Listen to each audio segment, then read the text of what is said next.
नमस्कार, मैं हूं आपके साथ जया मिश्रा और आप देख रहे हैं हमारा खास बुलेटिन गंगा सवेरा। नमस्कार, मैं हूं कौशल सेठ। सुप्रभात आप सभी को। यूपी उत्तराखंड समेत हर अहम खबर के साथ हाजिर है। और बात चाहे राजनीति की हो या फिर राजनेताओं की, हर चुनावी खबर आपको इस बुलेटिन में दिखाएंगे। हर खबर अलग और नए अंदाज में आपके पास होगी। तो चलिए शुरू करते हैं हमारा खास बुलेटिन गंगा सवेरा। और सबसे पहले बात 3 कृषि कानूनों की वापसी की करेंगे। दरअसल 3 कृषि कानून वापसी के ऐलान के बाद आज लखनऊ में संयुक्त किसान मोर्चा महापंचायत करेगी और इसके लिए दिल्ली पंजाब के किसानों के साथ ही यूपी के किसानों का आह्वान भी किया गया है। लखनऊ में होने वाली महापंचायत के जरिए किसान कई मुद्दों की मांग करने वाले हैं। साथ ही इस महापंचायत के जरिए आंदोलन को आगे भी जारी रखने की रणनीति पर चर्चा होने वाली है। अभी तक माना जा रहा था कि कृषि कानूनों की वापसी के बाद किसान आंदोलन खत्म हो जाएगा, लेकिन संयुक्त किसान मोर्चा और भारतीय किसान मोर्चा जिस तरह का रुख अपनाए हुए हैं उससे अभी सरकार की मुश्किलें हल होती नहीं दिखाई दे रही हैं। किसान गन्ना बकाया भुगतान और एमएसपी समेत कई मुद्दों पर अभी भी आंदोलन जारी रखना चाहते हैं। तो आज लखनऊ में संयुक्त किसान मोर्चा की महापंचायत है। दिल्ली, पंजाब और हरियाणा से किसान पहुंचेंगे। उत्तर प्रदेश के किसान भी इसमें शामिल होंगे। लखनऊ में किसानों की महापंचायत है आज। भारतीय किसान यूनियन के नेता राकेश टिकैत इस महापंचायत में शामिल होंगे।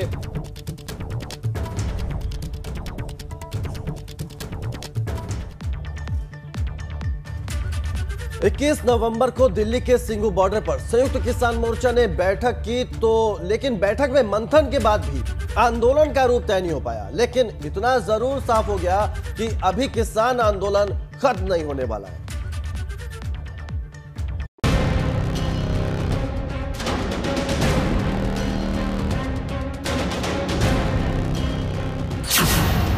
किसानों का ऐलान, अभी नहीं होगी घर वापसी।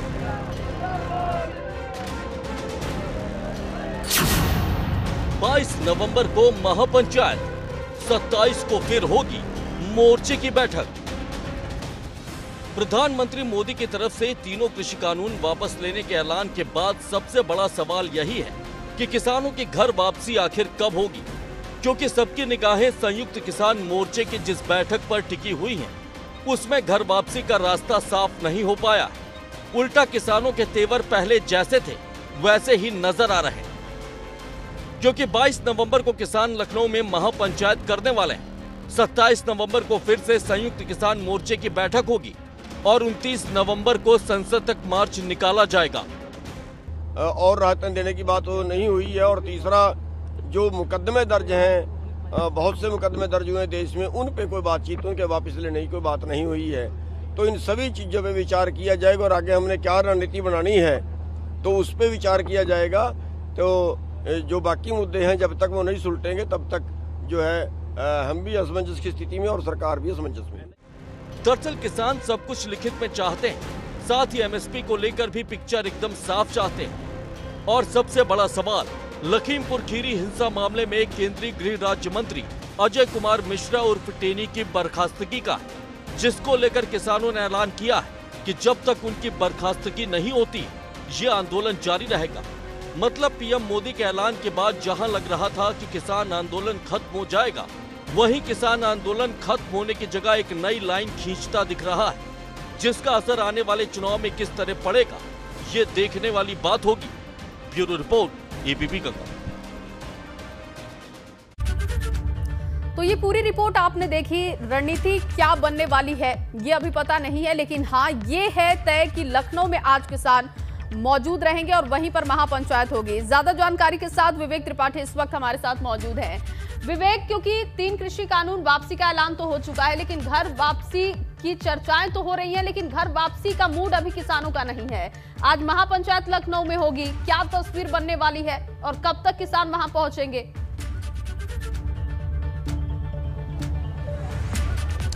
बिल्कुल जया, यहाँ पर इको गार्डन है, लखनऊ का बहुत प्रसिद्ध स्थान है जहाँ पर रैली और धरना प्रदर्शन होते हैं। इको गार्डन में ही मैं इस समय मौजूद हूँ और यहाँ पर किसान महापंचायत की पूरी तैयारी, आप नज़ारा देख रहे हैं पीछे कि यहाँ पर रात से ही ये तंबू लगे हुए हैं और किसानों का आना शुरू हो गया है।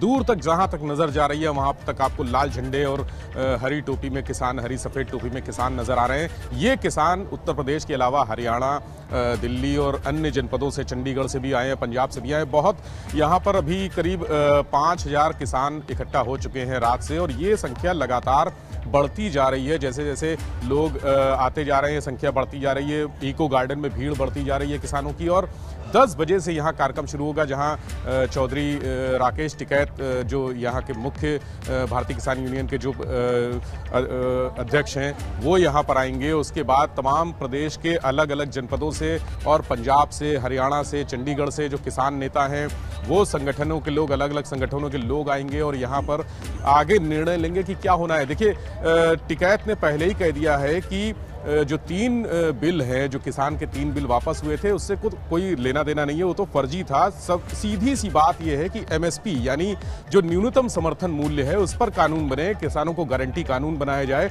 इसी से किसानों का हित होना है, इसी से उनका लाभ होना है और इसी की वो मांग कर रहे हैं। यहाँ पर आज कुछ प्रस्ताव पारित हो सकते हैं 10 बजे से जब ये महासम्मेलन शुरू होगा और इस सम्मेलन का नाम भी यही दिया गया है, किसान अधिकार महापंचायत सम्मेलन, क्योंकि एमएसपी की गारंटी चाहिए और सबसे मुख्य मुद्दा यही है। इसके अलावा कल ही किसान संगठनों ने जो संयुक्त मोर्चा है उन्होंने एक 6 सूत्रीय मांग पत्र जारी किया था, एक खुला पत्र प्रधानमंत्री के नाम जारी किया था जिसमें 6 मांगे हैं, जिसमें एमएसपी की बात सबसे पहले है कि एमएसपी गारंटी कानून लागू होना चाहिए। इसके अलावा जो किसान आंदोलन के दौरान मुकदमे दर्ज हुए हैं हरियाणा, दिल्ली, उत्तर प्रदेश और पंजाब के किसानों पर, चंडीगढ़ के किसानों पर, वो मुकदमे वापस लेने हैं। अजय मिश्रा टेनी केंद्रीय गृह राज्य मंत्री, चूंकि ये लखीमपुर कांड जिसमें 4 किसानों की मौत हुई थी और बाकी 4 अन्य लोगों की मौत हुई थी, उसको लेकर भी एक मुद्दा बनाया गया है कि वो जब तक टेनी को बर्खास्त नहीं करेगी केंद्र सरकार और उनके खिलाफ जो मुकदमा दर्ज है जिसमें उनका साजिश में नाम बताया जा रहा है, हालांकि उसमें प्रत्यक्ष रूप से नाम नहीं है लेकिन साजिश में नाम बताया जा रहा है कि ये साजिश उन्होंने की थी,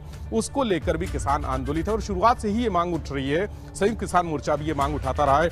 इसके अलावा विपक्षी भी ये मांग उठाते रहे हैं कि टेनी की गिरफ्तारी की जाए और उनको मंत्रिमंडल से बर्खास्त किया जाए, किसानों के खिलाफ मुकदमे वापस लिए जाए। जो 700 किसान इस पूरे आंदोलन के दौरान मरे हैं उनको मुआवजा दिया जाए और सिंधु बॉर्डर यानी दिल्ली के पास जो सिंधु बॉर्डर है वहां पर एक किसान स्मारक, स्मृति स्थल बनाया जाए, स्मारक बनाया जाए, इसको लेकर किसान मांग कर रहे हैं। तो ये 6 सूत्री मांगे जब तक पूरी नहीं होंगी तब तक किसान वापस नहीं जाएंगे, ऐसा यहाँ लोगों का कहना है। और लोग देखिए जिस तरह से झंडे लहरा रहे हैं, भीड़ यहाँ पर बढ़ती जा रही है और तमाम लोग बाहर से आए हैं। हम कुछ बात भी करना चाहेंगे कुछ लोगों से। आप कहाँ से आए हैं?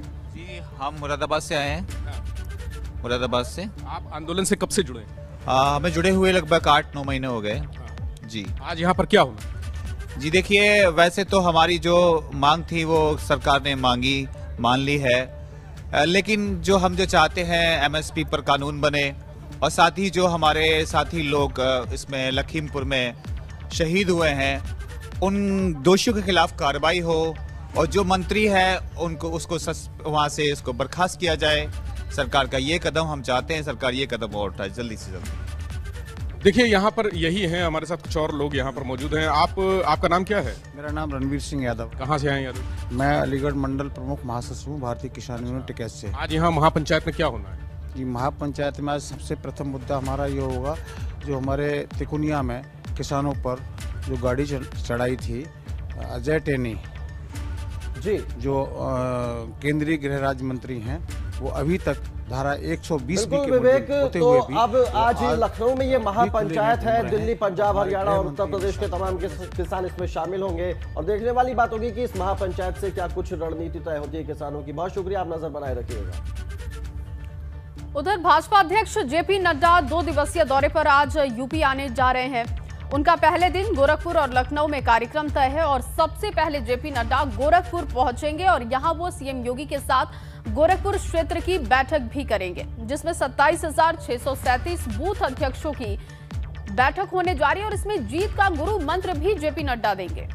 बिल्कुल, भाजपा अध्यक्ष के साथ प्रदेश प्रभारी राधा मोहन सिंह, प्रदेश चुनाव प्रभारी धर्मेंद्र प्रधान, प्रदेश अध्यक्ष स्वतंत्र देव सिंह और प्रदेश महामंत्री संगठन सुनील बंसल भी बैठक में शामिल होंगे। कार्यक्रम को लेकर गोरखपुर के चंपा देवी पार्क में करीब 30,000 लोगों के बैठने की व्यवस्था की गई है। इस बार के विधानसभा चुनाव में भाजपा का गोरखपुर क्षेत्र की 62 सीटों में से 60 सीटों को जीतने का लक्ष्य है। और इसके बाद कौशल बताएं कि गोरखपुर से लौटने के बाद शाम करीब 6 बजे भाजपा अध्यक्ष पार्टी के वरिष्ठ नेताओं के साथ लखनऊ में मीटिंग भी करेंगे और इसके बाद रात में कोर कमेटी की एक बैठक भी लेंगे, जिसमें दोनों डिप्टी सीएम होंगे, प्रदेश अध्यक्ष होंगे, पार्टी के संगठन महामंत्री और संघ के क्षेत्र प्रचारक शामिल होंगे। इसके बाद सीएम आवास में भाजपा अध्यक्ष रात्रि भोजन भी करेंगे। तो 2 दिवसीय उनका कार्यक्रम है। जी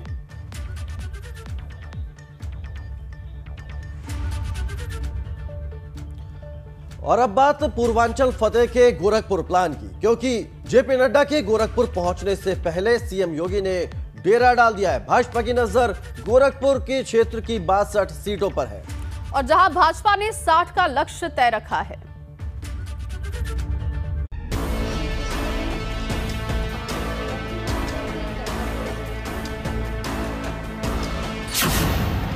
सीएम योगी ने गोरखपुर में डाला डेरा। जेपी नड्डा करेंगे जिला अध्यक्षों से संवाद। जहां एक तरफ राजनीतिक दल चुनावी तैयारियों में लगे हैं, तो वहीं सीएम योगी योजनाओं और विकास को चुनावी मुद्दा बनाकर यूपी फतेह करने की तैयारी में है। और इस बीच गोरखपुर में मुख्यमंत्री योगी आदित्यनाथ ने 1400 परिवारों को पीएम आवास की चाबी सौंपकर उनके जिंदगी के सपने को सच कर दिया। प्रधानमंत्री आवास योजना शहरी के अंतर्गत गोरखपुर विकास प्राधिकरण के द्वारा निर्मित 1500 लाभार्थियों को आज यहां पर एक आवास उपलब्ध हुआ है। मैं इसके लिए आप सबको मैं हृदय से बधाई देता हूं। मुख्यमंत्री योगी 2 दिन के गोरखपुर दौरे पर पहुंचे, जहां वो विधानसभा चुनाव की तैयारियों को धार देंगे, क्योंकि सोमवार को भाजपा के राष्ट्रीय अध्यक्ष जेपी नड्डा गोरखपुर आ रहे हैं, जो चंपा देवी पार्क में 12 जिलों के 27,637 पूर्व अध्यक्षों के साथ संवाद करेंगे। गौरतलब है कि गोरखपुर क्षेत्र के 62 विधानसभा सीटों की कमान जेपी नड्डा को सौंपी गई है, जिसमें से 60 सीटों पर भाजपा ने जीत का लक्ष्य रखा है। 2017 के विधानसभा चुनाव में गोरखपुर क्षेत्र की 62 में से 43 सीटों पर भाजपा ने परचम लहराया था, लेकिन इस बार भाजपा अपने जीत के मार्जिन को और ज्यादा बढ़ाना चाहती है। अब जेपी नड्डा के दौरे की तैयारी में कोई कमी न रहे, इसी को देखते हुए सीएम योगी ने गोरखपुर में डेरा डाल दिया है। Bureau report, ABP Ganga. तो देखिए, बीजेपी लगातार प्लान तैयार कर रही है, रणनीति 2022 को लेकर है कौशल, और लगातार बैठकों का दौर भी जारी है। और इसके अलावा अगर हम बात करें तो 3 कृषि कानून वापसी के बाद अब सीएए और एनआरसी पर भी अब जोर दिखाई दे रहा है, क्योंकि यूपी चुनाव में सियासी दांवपेच आजमा रहे एआईएमआईएम प्रमुख ओवैसी ने कहा कि सरकार को कृषि कानून की तरह सीएए और एनआरसी को भी वापस लेना चाहिए। बिल्कुल, एबीपी गंगा से खास बातचीत में ओवैसी ने चुनाव के वक्त सीएए और एनआरसी के मुद्दे को एक बार फिर उछालने की कोशिश की है। इसके अलावा ओवैसी ने राजभर अखिलेश और भाजपा पर भी निशाना साधा है। आपको बता दें कि कृषि कानून की तरह ही सीएए और एनआरसी का भी पूरे देश में विरोध हुआ था।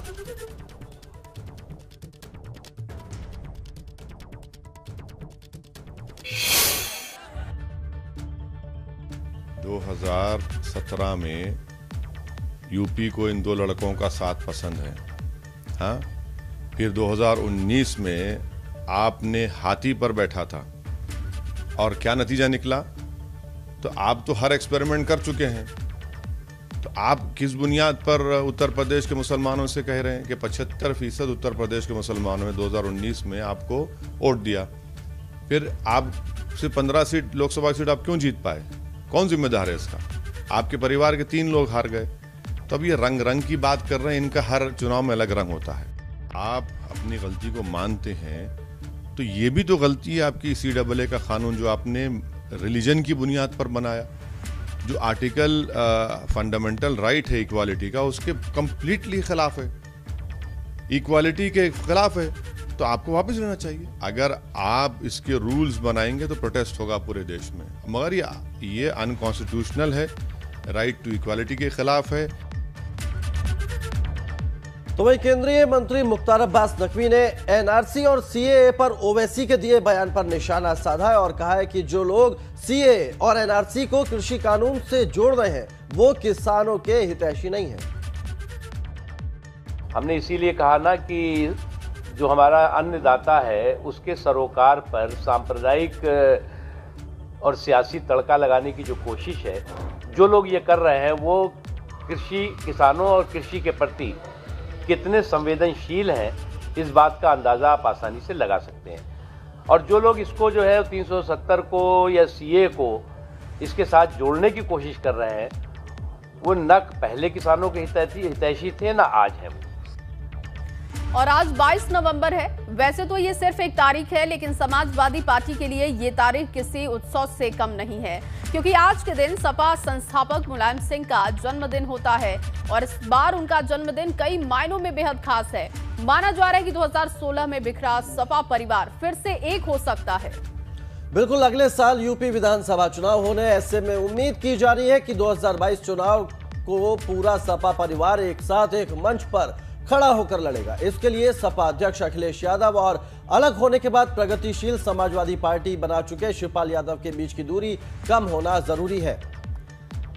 और दोनों दलों और नेताओं के बीच दूरी कम करने की कोशिशें भी लगातार देखने को मिल रही है, लेकिन अभी दोनों एक नहीं हुए हैं। लेकिन उम्मीद जताई जा रही है कि आज के दिन सपा परिवार एक साथ एक मंच पर दिखाई दे सकता है।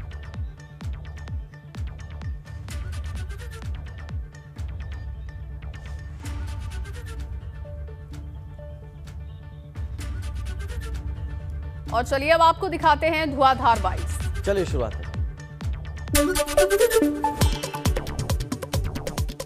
अपने 3 दिन के दौरे से वापस लौटे पीएम मोदी मुख्यमंत्री योगी आदित्यनाथ के साथ दोनों डिप्टी सीएम एयरपोर्ट पर उन्हें विदा करने पहुंचे।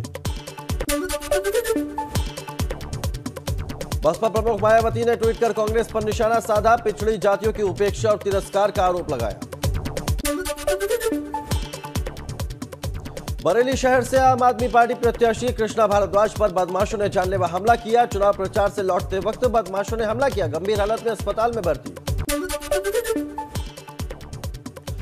भाजपा सांसद वरुण गांधी ने 3 कृषि कानूनों की वापसी को बताया किसानों की जीत। किसानों की आर्थिक स्थिति सुधारने के लिए एमएसपी कानून को बताया जरूरी। भाजपा प्रदेश अध्यक्ष बेबी रानी मौर्य ने कांग्रेस को बताया एक परिवार की पार्टी, कहा सरकार के किसी दबाव में नहीं लिए किसान कानून वापस। चलिए और अब बात कर लेते हैं उत्तर प्रदेश विधानसभा चुनाव को लेकर आखिर कैसी सियासी बयार बह रही है, लोग क्या सोच रहे हैं, किन बातों पर चर्चा कर रहे हैं, उनके मुद्दे क्या हैं, ये समझने के लिए ये जानना जरूरी है कि आखिर चल क्या रहा है। और अब हम आपको लेकर चलते हैं बाराबंकी के हमारे संवाददाता सतीश कश्यप के पास, जो सीधे आम लोगों से करेंगे बात और पूछेंगे कि 2022 चुनाव से पहले उनके दिल और दिमाग में क्या चल रहा है।